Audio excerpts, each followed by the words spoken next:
Thank you, Pat, for that introduction, and it hopefully will be my pleasure to be here before you, for both of us. What I hope to talk about today first is sustainability, and what seventh generation takes the word to mean, and how we go about making our products more sustainable. And then to the point made before, if seventh generation does things that are sustainable, but the environment that we are in, the business environment that we're in, is itself unsustainable, then we cannot create sustainability. We cannot be a sustainable company.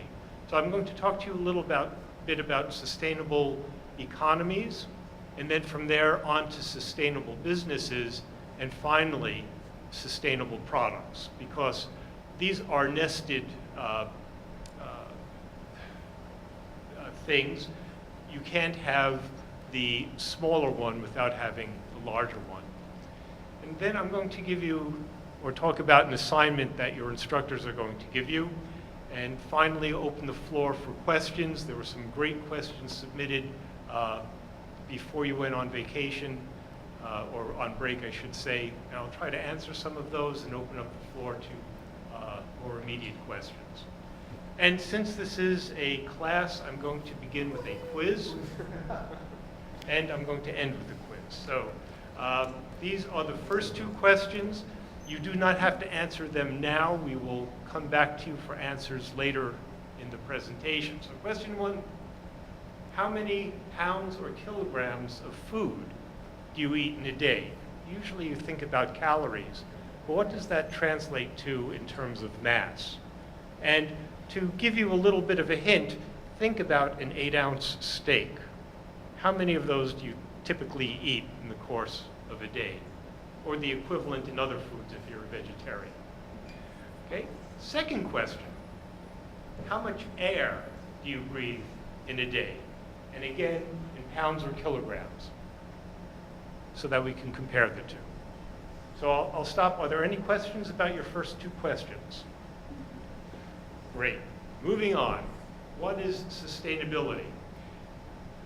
In the 1980s, there was a clear indication that the increasing population of people on the planet was leading to a crisis. And the United Nations created a commission called the Brundtland Commission to look at sustainable development. And they came up with a definition for sustainability that I really like. And it goes, it's the practice of meeting today's needs without diminishing the ability to meet tomorrow's needs. It says nothing about what our needs are. It says nothing about what tomorrow's needs will be. It just says we have to meet our needs today, and people will have to meet their needs tomorrow. That ambiguity is wonderful, and it allows you a lot of room to play with what you're doing. But most importantly, we have to think about what we are doing today and how that might or might not diminish the ability of future generations to meet their needs. And it is a wonderful way to frame anything you design, because it stops you from thinking just about meeting the immediate goal, and think about how the materials you might use, or the energy you might use, or the wastes you might generate could influence future generations for the better or for the worse. So here's a question. This is question number 3. Can anyone identify what this object is? Any guesses? Say again? It's a satellite, but it's a very special satellite. Nope. It's the International Space Station, and it's special because there are people living there. Okay, can anyone tell me what this is? Well, you're looking out at part of the International Space Station, but there's something connecting to it. Okay, so this is the SpaceX resupply ship called the Dragon. And once every few months, a resupply ship goes up to the space station to bring it things and also to take away wastes. And it has to do that because the people on the space station are consuming materials, and they have no way on the space station of regenerating those materials. And they're also generating waste, and it's just not considered good form to deposit those wastes in space, so the SpaceX capsule takes them away. They don't have any washing machines on the International Space Station, so when their clothes get dirty, they go onto the SpaceX and get brought back to Earth. I thought that was an interesting fact. Okay, is life on the International Space Station sustainable? No, it's not, as evidenced by the resupply ship. Okay, ready for your next question? What's that? Yep, it's the planet Earth. In the 1950s, the architect Buckminster Fuller described this as Spaceship Earth, which I think is a wonderful description. Okay, when is the next resupply ship coming to Spaceship Earth? Yeah, none. And is life on Earth sustainable, given the fact that we're not getting resupplied? Well, I'm going for any life, because from the standpoint of sustainability, we are presently just a blip on the evolutionary scale. Whether we survive or not, I think is up to us. Okay, moving on. I'm going to give you two economic models of sustainability. And actually, I'm going to back up for a moment before I get into this. Think for a moment about the carbon cycle or the water cycle. How many of you have heard of these things, the carbon cycle, the water cycle?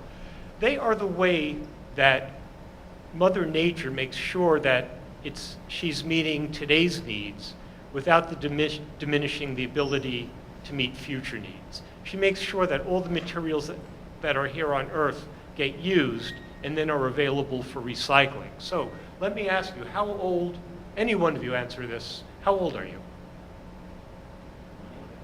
Okay. How old is the water or the carbon in your body?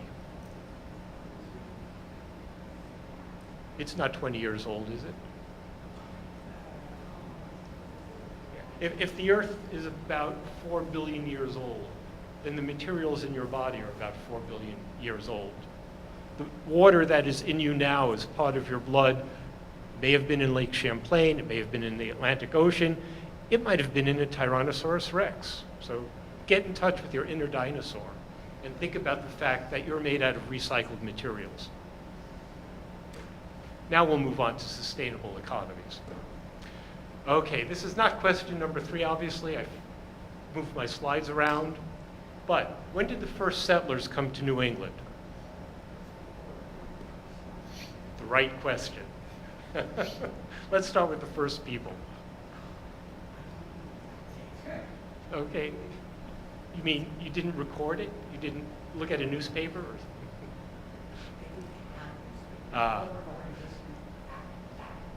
Good point.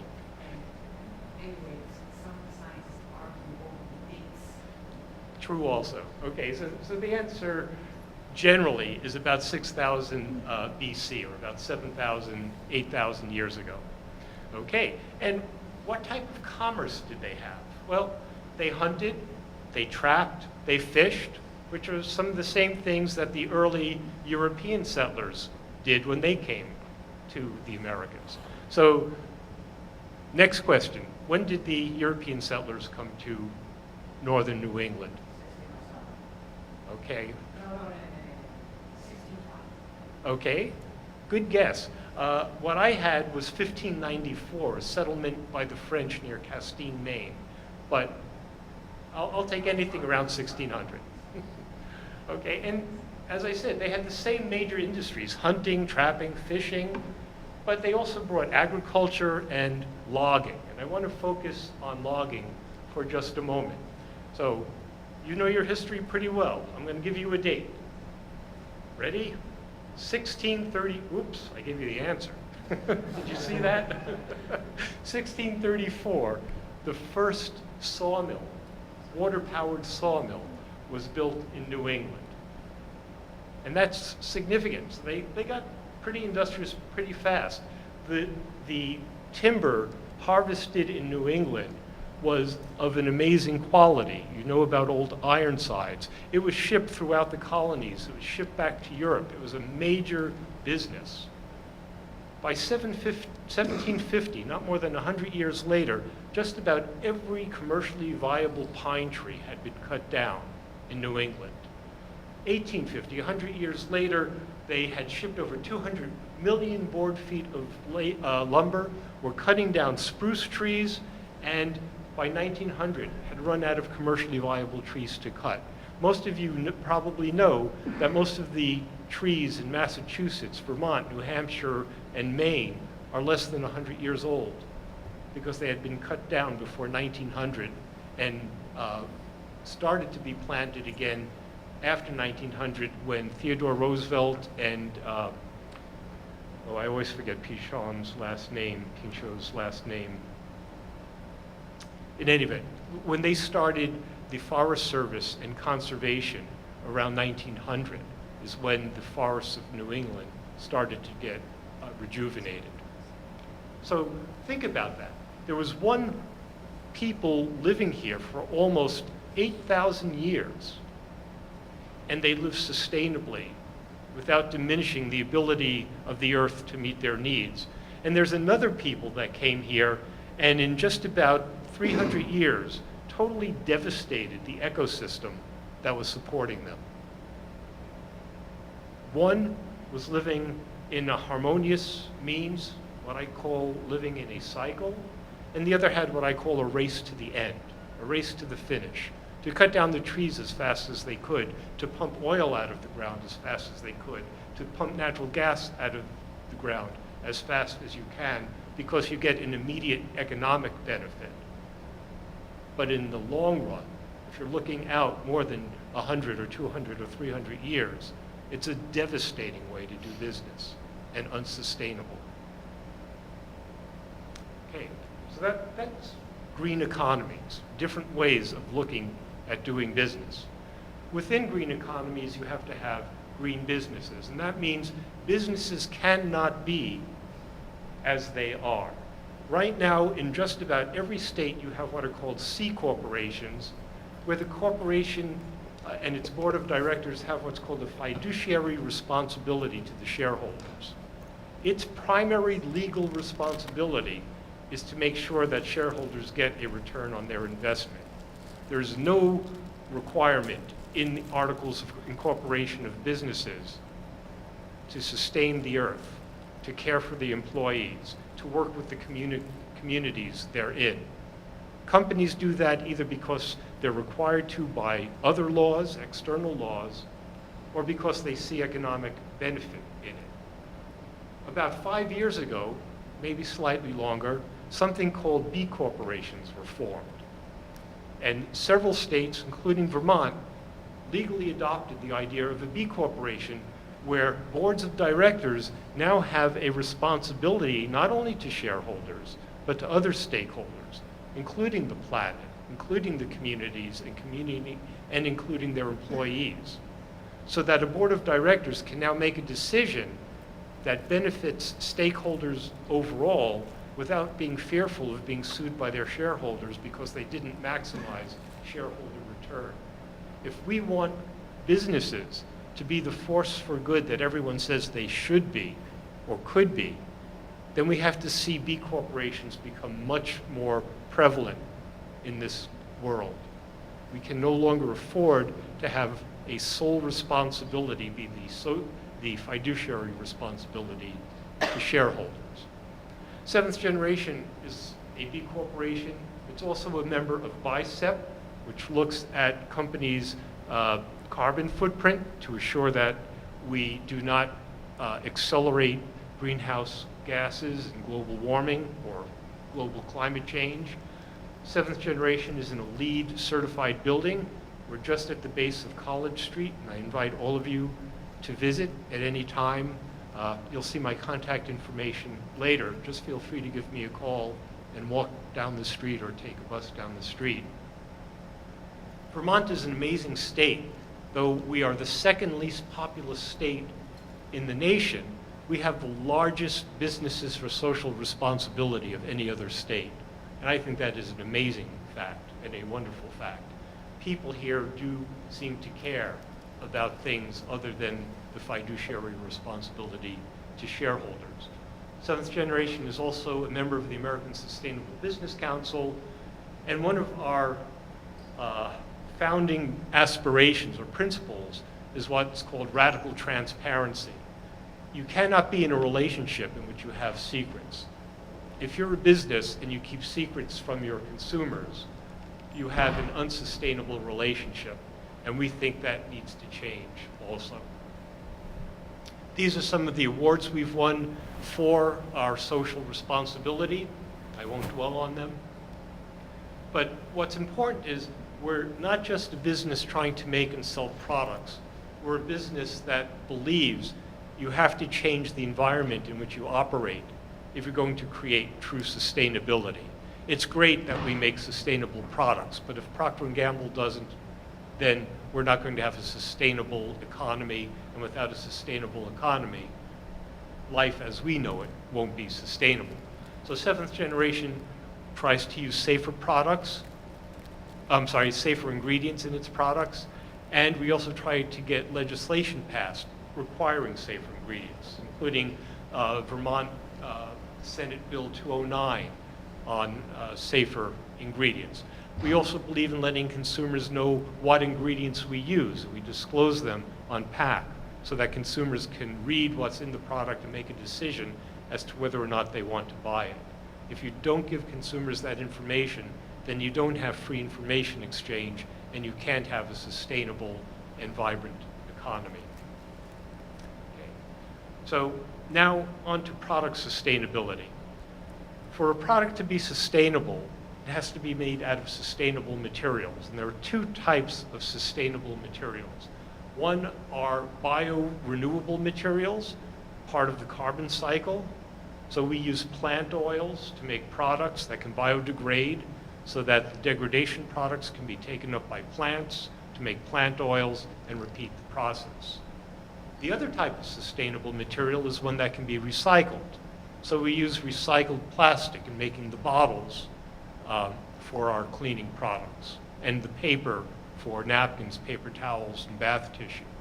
Because again, if you can use a material over again to meet your needs today, and it's recyclable or biorenewable, then it's available for future generations to use to meet their needs. Getting back to what we mean by sustainability. In the roughly 26 years that we've been around, well, this only goes back to 1999. So for roughly 13 years covered by the slide, we've saved over 1 million trees by using recycled paper. We've saved over 200,000 barrels of oil by using recycled plastics.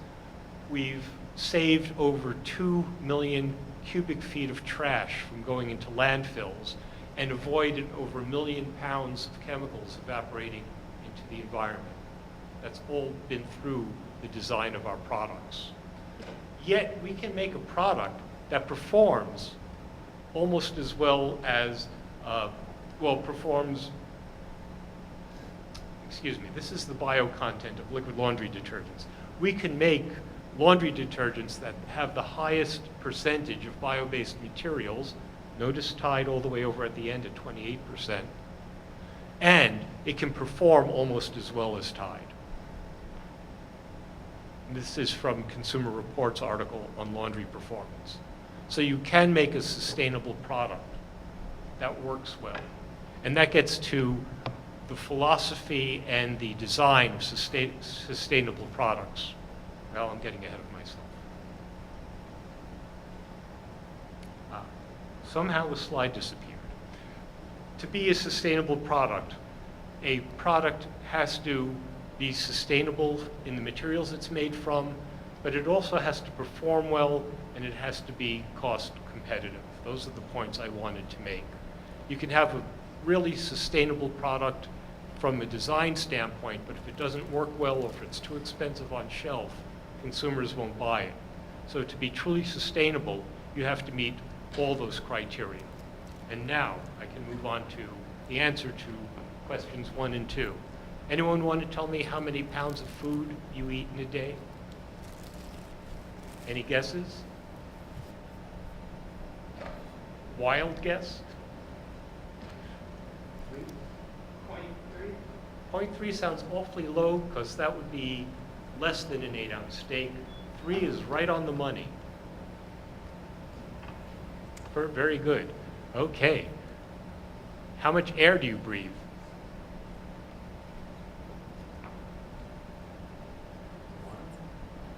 1? It's a good guess. 1 what? 1 pound. 1 pound. Low. Anyone else? I'll give you a hint. I put up the slide because the answer is surprising. If it was a smaller number than the amount of food you eat, that wouldn't be much of a surprise. So it's going to be a bigger number than this.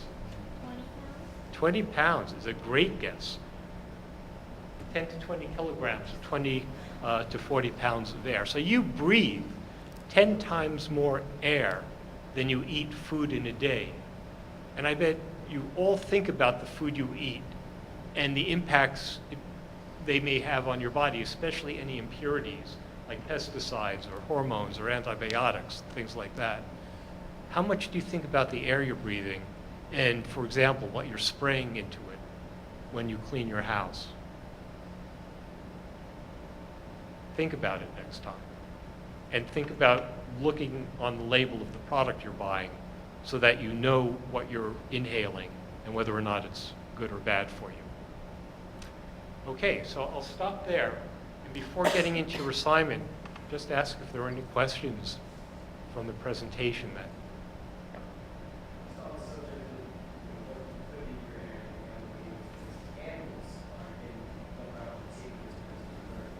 You know, it's really interesting, but until a couple of years ago, lead was allowed in candle wicks to control the rate of burning. So, in fact, it's still not regulated, but the industry, recognizing it had a problem, changed. So, yes, there are dangerous things in chemicals. Often, candles are coated with a shellac, and those shellacs are made out of chlorinated hydrocarbons, chlorinated phenols sometimes, and when they burn, they create dioxins. So candles, in fact, can put dangerous chemicals into the air in your house. Fragrances. 1 in 5 people has an allergic reaction to fragrances. How many people have fragrance candles or fragrance cleaning products or fragrance personal care products? Well, if you ever break out in a rash or have a small persistent rash and you don't know where it's coming from, it's very possible it's coming from a fragrance in one of the products you're using. Any other thoughts or questions? Okay, so your assignment, should you choose to accept it, in fact, you have to accept it, comes with 2 options. The first option is to create a cause marketing related campaign for a 7th generation product. So 7th generation likes to ally itself with nonprofit organizations to promote the things we believe in. You know we believe in recycling. You know we believe in less waste and the use of recycled materials. What organizations can we associate with to help us promote those causes? And the second option is to create a campaign to educate consumers into why it's important to read labels and see what ingredients are in our products, and to look for ingredient lists for other products, and to write those companies when those ingredient lists aren't present. So here are some of the products that you can look at when considering a cause-related marketing campaign. Our laundry liquid, our bath tissue, or our reusable water bottles called Bobble. And here's an example of what our back label with our ingredient lists look like. Okay, your deliverable is going to be a professional presentation. It's got to look better than what I just did. And you have to present it. I'd like to be invited to see the presentations, but if that doesn't work out, so be it. But everyone on your team needs to be part of the presentation.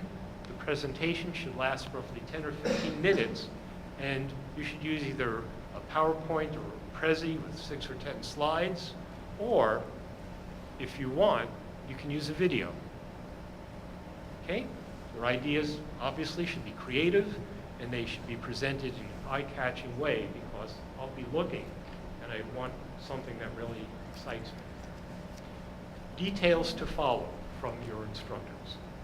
Okay? And with that, thank you. And again, I'll open up the floor to questions, and I have some questions that have already been asked if there are none immediately of interest. Thank you.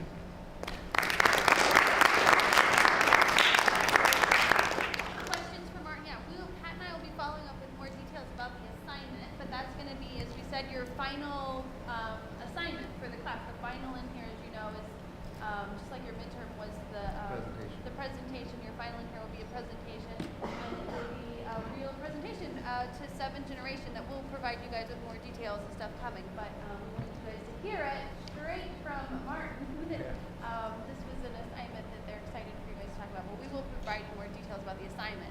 So that aside, do you have questions about 7th generation, about the work that they're doing, about stuff we've been talking about in class? I know we were just talking about biomimicry and different things, but questions for Martin, and he has some questions that, and Pat in my other class, we had sent him some questions beforehand from some of you as well. But before those, you guys have questions? There, I have a question. You said use plants instead of chemicals for some of the compound crops. Are they GMO-free federal land plants? So the answer is generally not organic, because we have to get products out into the marketplace at a reasonable price.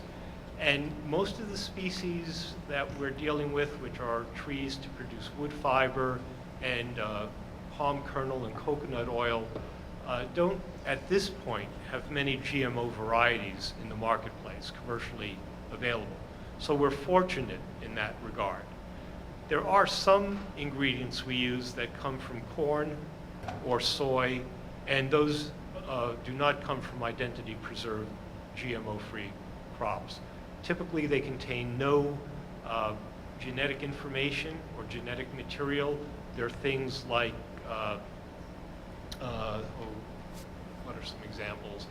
Sodium citrate, which comes from fermentation of cornstarch or potato starch. And the corn itself may have been genetically modified, but by the time we get it and it's just simple citric acid, where it came from is not obvious or determinable. So does that answer your question? Okay, great. Other? So, Martin, one of the questions that comes up quite often in a class like this is, yeah, it's great to be friendly to the environment, it's great to be socially responsible, but can businesses really afford to be this way? Obviously, the fact that 7th generation has been there for 26 some years Yep. is proof that businesses can do both, which is make an economic profit and at the same time be environmentally friendly and socially responsible. So there's proof right there. But a question that I would have and have asked is, do you see your consumer base growing across the country, or is it just in select pockets of the country where, like Vermont is very much eco-friendly, et cetera, et cetera. Do you see most of your sales happening in places like Vermont and Oregon and places such as that? Or do you see a wider movement of consumers who are now becoming more conscious and are more widespread all over the country and saying, yeah, we need to really think about where we buy our products or what's in our products. Do you see that happening on a more widespread basis? Okay, so I heard 3 questions. The first is, can companies afford to be sustainable? The second one was, where are there communities that seem to be more aware of environment and sustainability? And where is 7th generation selling, and are those areas growing? So the first answer is, I think companies have to become more sustainable. Companies may be able to make short-term profits for a period of years or even decades, but ultimately, and especially as our populations increase and companies are producing more and more products, if it's not done in a sustainable way, it will collapse just like the logging industry collapsed at the turn of the 19th and 20th centuries. We have to. We don't have a choice. And as I hope you saw from the laundry detergent slide, we can be making much more sustainable products today. And we can do it at an economical and profitable level. So I think the answer is yes, it can be done, and yes, it must be done. And as mentioned in the introduction, one of the things I'm tasked with is not only designing systems for sustainable products, but changing the laws that regulate the way we do business to make sure toxics are outlawed so companies can't make a cheaper product by using more toxic materials, and to make sure recycling is required so that it is done so seventh generation and other companies have a supply of recycled materials to work with. So, part one. Part two, we do see the consumer base growing. There's increasing awareness of the need for sustainability, just as in the 1970s and 80s there became an increasing awareness and demand for quality in manufactured products. And just as in the 1980s, that consumer expectation was exactly that. They didn't want to pay more money for it. They just expected companies to produce products that way and to absorb the cost, or at least figure out how to make it better. The same thing is true of the environment. You cannot charge a premium for an environmental product. You have to be consistent with the same range of price performance that consumers expect from a conventional product. But when we're on shelf next to Tide, or next to Dawn, or next to Pampers, at the same price, we outsell them. Seventh generation dish liquid was the highest selling SKU at Target for several years because we were priced comparably to Dawn dish liquid. And in California, at Raleigh's and some of their other supermarket chains, when we were on shelf at the same price point as Pampers, we outsold Pampers. So consumers love to see that sustainability differentiation. They just won't pay, they just won't, at a comparable price, they won't pay much more for it. And last but not least, communities on the east and west coast and in Colorado seem to recognize and appreciate and pursue sustainable products. Those are the areas where we have our biggest sales, and other sustainable products have their biggest sales. Companies like Procter & Gamble, I would imagine that they resist some of these industry-wide changes that need to be made because of cost reasons. Mm-hmm. So a company like Procter is interesting. If you go onto their website and the section on sustainability, they talk about many of the same goals we do. They want all bio-based materials. They want zero waste from their products, just as we do. But when you look for specific goals, they're very ambiguous about them, or they're very low bar goals. Like, we want to have 100% bio-based products by 2020. By 2020, Procter & Gamble's willing to live, I forget whether it's 25 or 35%. And one reason is that we as a small company have a fairly small supply chain. We're not trying to change every company that makes surfactants, or we're not trying to get every drop of lavender that's produced for our products. If P&G made the switch right away, it would totally distort their supply chain. They'd probably buy all the lavender in the world just to meet one of their SKUs, not all of their SKUs. So we have an advantage there, and that's our advantage in the marketplace. But from a vision standpoint, P&G has many of the same goals as we do. And my last question is, do you think that because P&G and companies like that are publicly held, that they have different pressures, their managements have different pressures that they are subject to, which cause different decisions? Absolutely. Because seventh generation is as yet a privately held company. So I sometimes make this distinction in my mind that a privately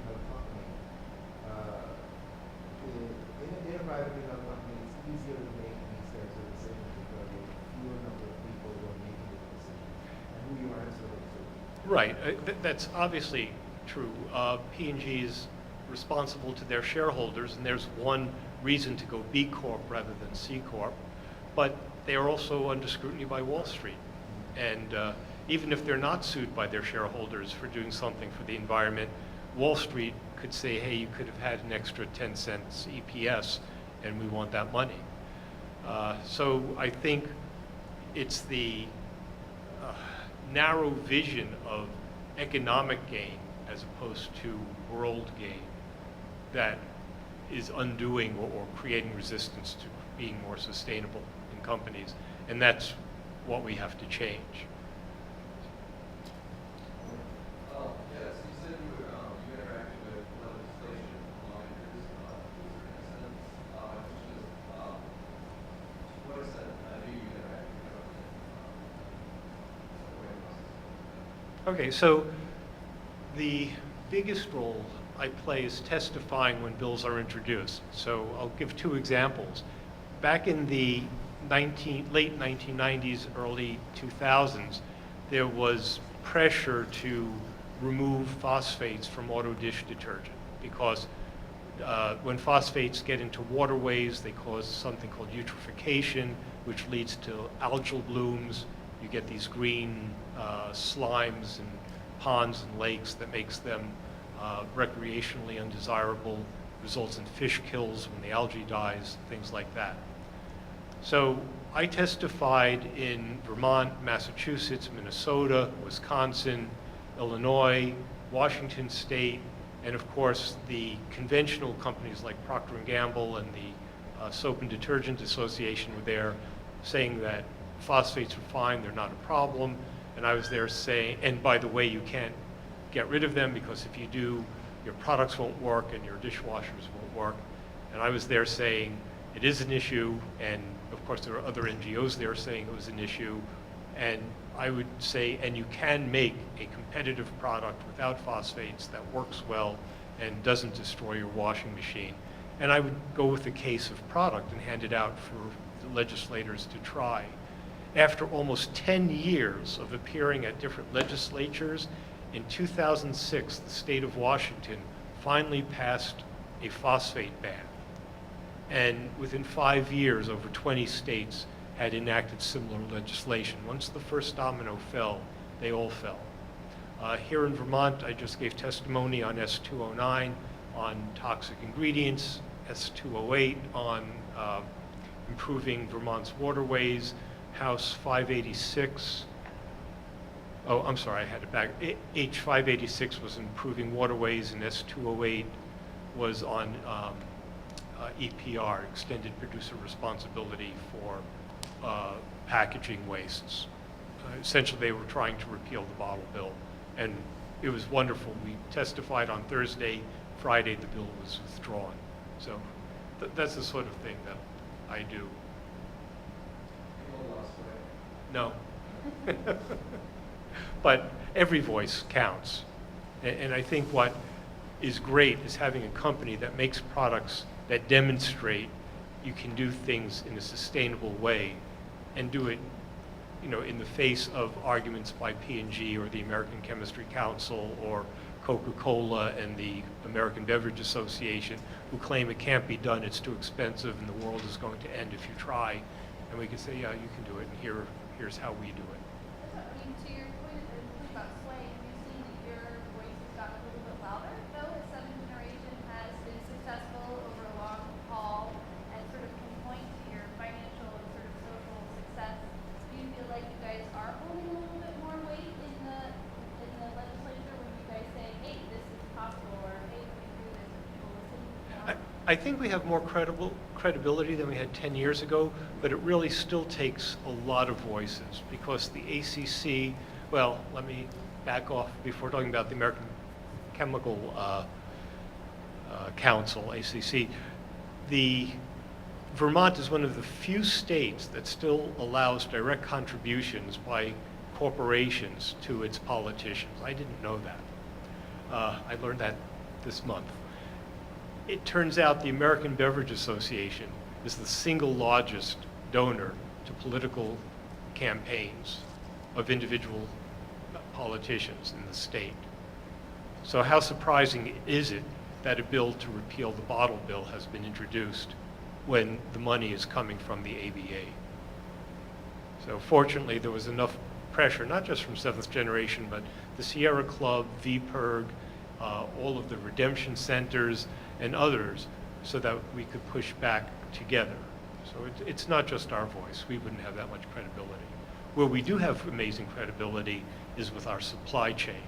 And companies that have been providing ingredients to other manufacturers for decades come to us and are willing to accept, very small purchases from us because we're such a small company, but they do it anyway because they know it's how the industry is going to go. And they feel by dealing with us, they're getting in early on the changes they need to make to meet the industry needs in the future. So did that answer your question, Ben? Great.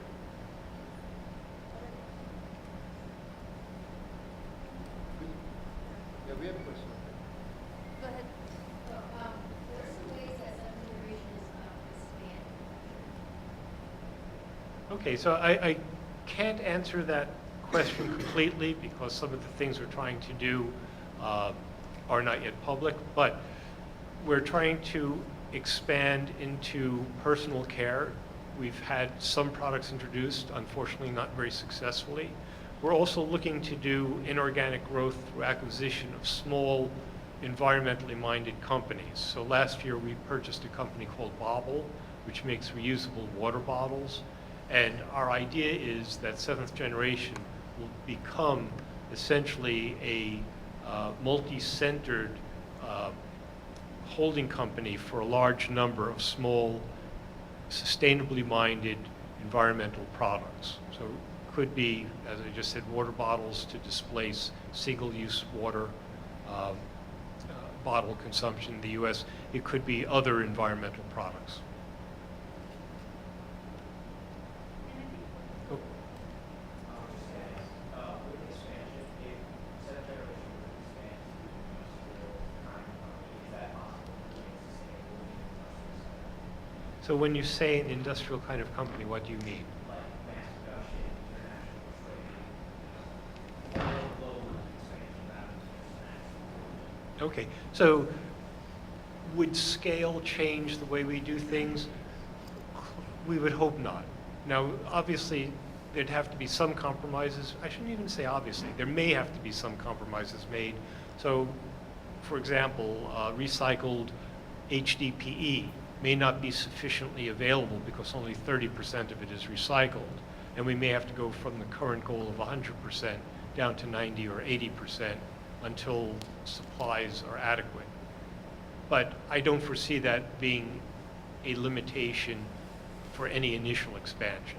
Europe has a tremendous awareness of and concern about sustainable products, so they have the infrastructure to support us. Asia, Africa, less so. So those would be more difficult. Mark, is there a company out there, either in this country or anywhere else, which is very similar to Seventh Generation? Sure. In Europe, In terms of products and other things? in Europe, there's no company that has the range of products that we do. But in Europe, for example, there's a company called Ecover that also sells here in the U.S. They have many of the same sustainability and environmental goals that we do. They've not been successful in moving across the ocean with those products. They just bought Method, and we'll see what that combination of the two companies does. In Europe, there are some companies that make disposable diapers using totally chlorine-free pulp, as we do. Ontex in Germany, Nappy in Sweden.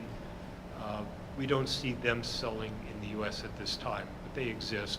And again, we don't see any one company that has the range of products we do: recycled paper, baby diapering, and cleaning products. To follow up on the question about expanding, I know the Bobble store is sort of an easy one. That was a company you guys acquired, and you were telling Hannah about the bringing the manufacturing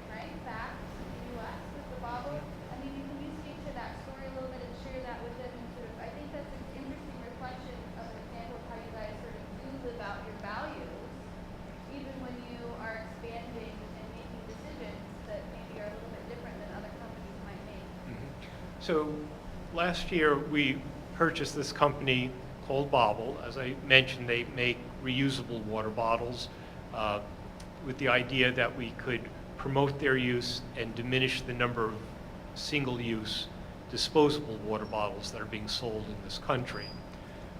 When we started investigating their supply chain, we found they had a manufacturing plant in China, or had contracted to a manufacturer in China, and we sent out an individual to audit that plant, and he found the sorts of things you often hear about in Chinese manufacturing. No concern for the environment, very poor labor conditions. It turned out they were actually subcontracting a lot of the manufacturing to a third company that was even worse, and we said we don't want to deal with that, and we found a manufacturer in the United States, in Ohio, and in February last month, we terminated a contract with the company in China and are now manufacturing exclusively in the United States.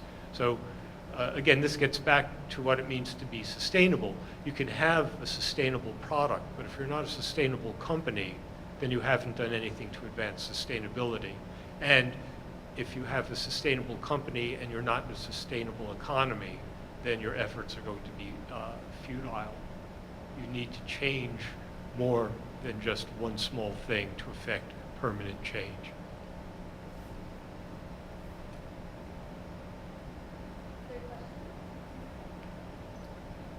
Well, have I tortured your students enough?